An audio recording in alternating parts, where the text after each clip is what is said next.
Well, the St. Thomas game was obviously a rough finish. You know, it was a great atmosphere, something we'll remember forever. Great crowds. It was kind of what the college football is supposed to be like, and we were able to capture a little bit of that here. We've had some monumental games with St. Thomas these past few years, and it was no different.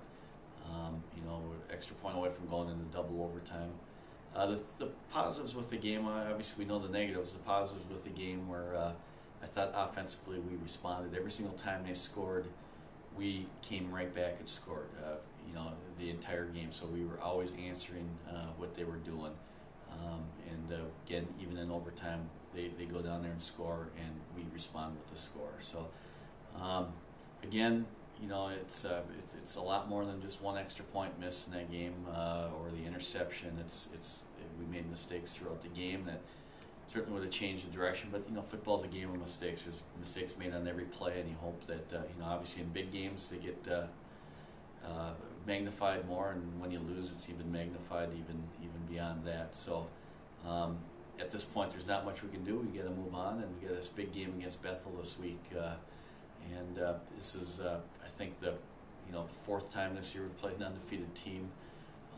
Bethel is, you know, going into the season, we thought they'd be one of the conference's best teams, and they certainly are showing that they are. They're, you know, every bit as you know, physical as ever offensively, and then defensively they're you know, tenacious, hard-hitting, fast defense.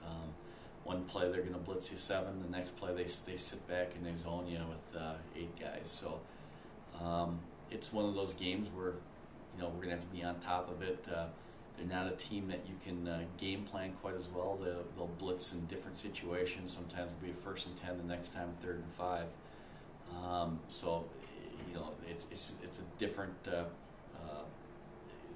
kind of have to outguess them a little bit, and no one runs the ball very well against Bethel. They've averaged giving up about you know, 50 yards a game this year.